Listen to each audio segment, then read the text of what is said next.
लेकिन जिस तरह की तस्वीरें सामने आ रही हैं, सबसे पहले अपने एक्सपर्ट का रुख करते हुए लेफ्टिनेंट जनरल शंकर प्रसाद जी, जो तस्वीरें सामने आ रही हैं यकीनन वो परेशान करने वाली हैं। तीसरे वर्ल्ड वॉर की आहट क्या इस वक्त आप महसूस कर रहे हैं, और राष्ट्रपति ट्रंप और इजरायल की पीएम की ओर से जो बातें कही गई हैं उसके मतलब मायने किस रूप में आप देख रहे हैं शंकर प्रसाद जी? देखिए, ये युद्ध की तैयारी काफी महीनों से चल रही है। आज की तारीख में उस हालत की तैयारी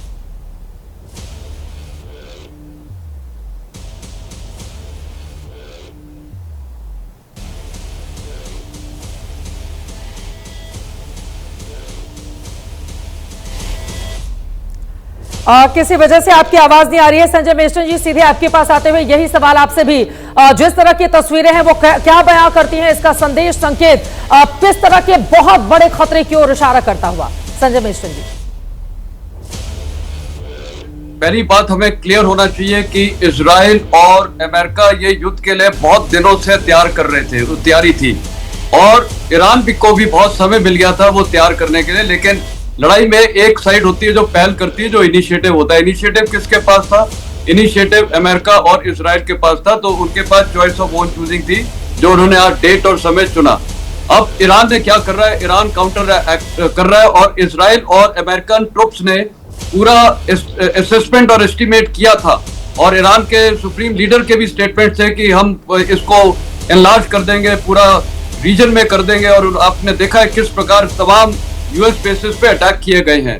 लेकिन अब परिणाम क्या होगा? देखिए, इसको यह बताना कि क्या होगा बड़ा मुश्किल है, लेकिन मेरे को लगता है कि देखिए, ईरान की सबसे बड़ी शक्ति आज की तारीख में क्या है? उसकी मिसाइल्स और ड्रोन है। ये उसकी शक्ति, और यही उसको स्ट्रेंथ और सेंटर ऑफ ग्रेविटी दे रहा है। बिल्कुल। अमेरिका की सेंटर ऑफ ग्रेविटी क्या है? उसकी तो एक तो पूरी नेवी डिप्लॉयड है, एयर एसेट्स है, मिसाइल्स है, ये उनके एसेट्स हैं, और सैटेलाइट की पूरी इसको लाइव रियल इमेजरी मिल रही है, ये उनके एसेट्स हैं। अब ये क्या करना चाहेगा? अब ये यूनाइटेड स्टेट्स और इजराइल, मेरे ख्याल इनको मिसाइल्स को टैकल करने के लिए दो ऑप्शंस हैं या दो तरीके हैं। एक तो air defence system. Air defence system आपको पता है उन्होंने हर जगह लगा रखा है, लेकिन कोई भी एयर डिफेंस सिस्टम 100% कामयाब नहीं हो सकता है। दूसरा तरीका क्या है कि ये मिसाइल्स कहीं से तो लॉन्च हो रहे हैं, बिल्कुल, बिल्कुल। और सबको पता है कि ये ईरान के अंडरग्राउंड साइट्स में है, लेकिन वो मिसाइल कहीं से तो निकलेंगे। ये रियल टाइम इंफॉर्मेशन इजरायलीज और इनकी सैटेलाइट द्वारा यूनाइटेड स्टेट्स की मिल रही है, तो वो सब टारगेटिंग कर रहे हैं कि इनकी एग्जिट कहां से हो रही है, पहाड़ों से। उसको वो अगले 24 से 72 घंटे तक इनका फोकस रहेगा अमेरिकन ट्रूप्स का, कि ये जो इनके स्ट्रेटेजिक बॉम्बर्स होंगे, फाइटर एयरक्राफ्ट होंगे, वो इनको बर्बाद करें।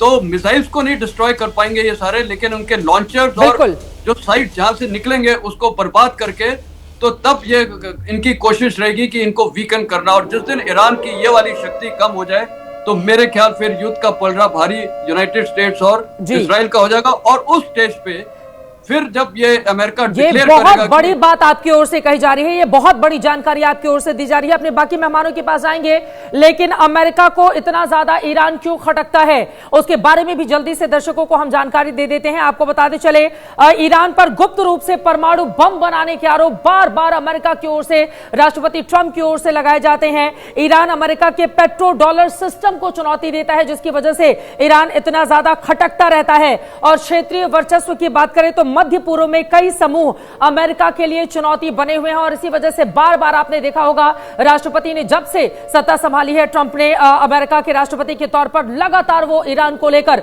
इस तरह के बयान देते रहे हैं, और वो सही समय का इंतजार किया जा रहा था। तो क्या वो सही समय अब अमेरिका और इजराइल के लिए आ गया, और इसके परिणाम कितने भयावह होंगे, इसी को लेकर लगातार हम चर्चा कर रहे हैं। अगर शंकर प्रसाद जी मेरी आवाज अब तक जा रही हो, बीच में सॉरी आपका फ्रेम कट गया था, इसके परिणाम कितने भयावह हो सकते हैं, और अभी जो तस्वीरें हमारे दर्शक देख रहे हैं, मैं चाहूंगी इस पर भी आपकी टिप्पणी। किसी वजह से शंकर प्रसाद जी तक आवाज नहीं पहुंच पा रही है। अब मैं यहां पर सीधे आपके पास आते हुए अजय उपाध्याय जी, क्या हो गया? नरेंद्र मोदी कोई हमला करवा के आ रहे हैं क्या? मतलब विदेश में क्या होगा, दुनिया में क्या हो रहा है? अमेरिका इजराइल मिलकर ईरान पर हमला करें तो उसके लिए नरेंद्र मोदी आंखों में खटकने लगते हैं। कम से कम दुनिया की कूटनीति और दुनिया की इस तरह की जो स्ट्रैटेजी होती है, उसमें हमारे देश के भीतर सियासत इतनी क्यों गर्मा जाती है? जरा बताइए अजय उपाध्याय जी। चित्रा जी, मुझे लगता है कि प्रधानमंत्री जी या तो नासमझ है या उनको जानकारी नहीं दी गई। यदि जानकारी थी और उसके बाद भी वो इजरायल गए, तो इसका मतलब कि ये देश जो है कहीं ना कहीं वो समझौता करने के लिए फिर चले गए। भारत की स्वतंत्र और स्वायत्त विदेश नीति को बंधक बनाने का कहीं ना कहीं ये प्रयास हम लोग मानेंगे। यदि प्रधानमंत्री को नहीं जानकारी थी तो इससे ज्यादा दुर्भाग्यपूर्ण नहीं हो सकता। 2 दिन लगभग 1 महीने से आप भी देख रही हैं और दिखा रही हैं किस तरह से ईरान पर हमले की तैयारियां चल रही हैं, बावजूद इजराइल जाकर के और इजराइल से एक तरह से इजराइल को मजबूत करने का एक मैसेज देकर पूरे अरब देशों के साथ हमने अपने आप स्वतः शत्रुता लेने का काम किया। ये कहां तक देश के विदेश नीति और भारत के राष्ट्रीय हित के अनुरूप है?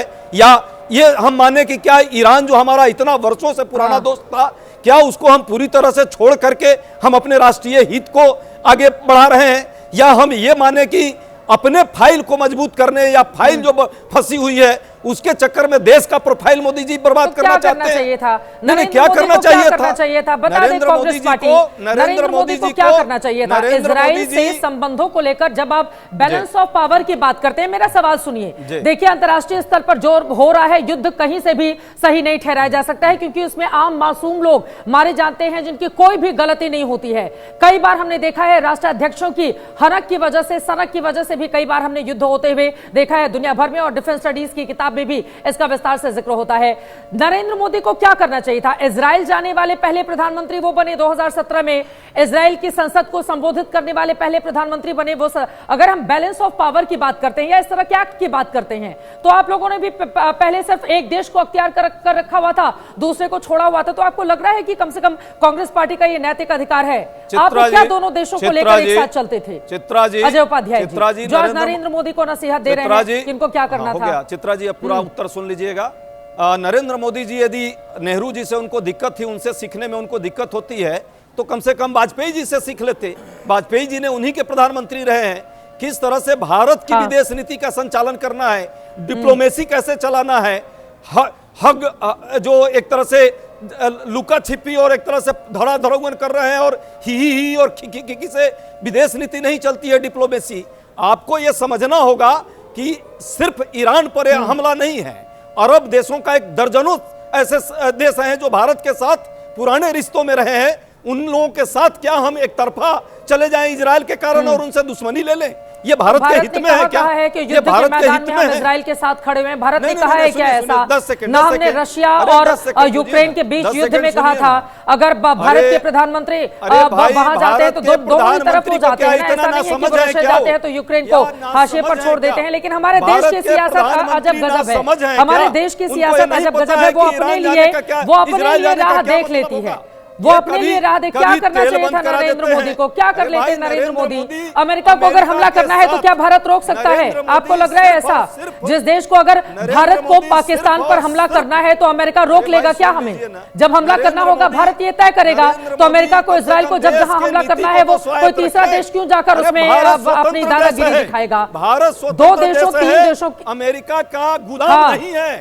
ये मोदी जी गुलाम हो सकते हैं, भारत गुलाम नहीं हो सकता। ठीक है, भारत को गुलामी के तरफ ले जाने का काम, स्वतंत्र विदेश नीति को बंधक बनाने का काम, क्योंकि इनको अपने अडानी मित्र को बचाना है, एपस्टीन फाइल से अपने शादाब शम्सी सीधे आपके पास आते हुए, शादाब शम्सी का भी उनके सवालों पर जवाब दीजिए। ठीक है, पर भारत को भी कहीं ना कहीं सम्मान नीचा दिखा रहे हैं। ठीक है, अभी उसी पर रहते हैं, जिस तरह की तस्वीरें सामने आ रही है उसी पर रहते हैं, इधर उधर नहीं जाते हैं। शादाब शम्सी, ये जो कांग्रेस पार्टी की ओर से सवाल खड़े किए जा रहे हैं, बार बार कहा जा रहा है नरेंद्र मोदी की वापसी के 2 दिन के बाद ही युद्ध हो गया है। ठीक है, अब जवाब सुन लीजिए शादाब शम्सी। युद्ध का ये युद्ध में भाई कमाल हो गया भाई, सुनने दूसरे को भी सुनेंगे, बोलने के लिए टेप रिकॉर्डर ऑन करके आ जाएंगे। कहीं ना कहीं कमाल हो गया इनको, जिसको इंटरनेशनल क्रिमिनल कोर्ट ने भी क्या हो गया है आपको? इतने क्यों बदलाए हैं भाई? अजय जी प्लीज अपनी अपनी बारी में बोलेंगे। हमारे साथ रक्षा विशेषज्ञ भी हैं।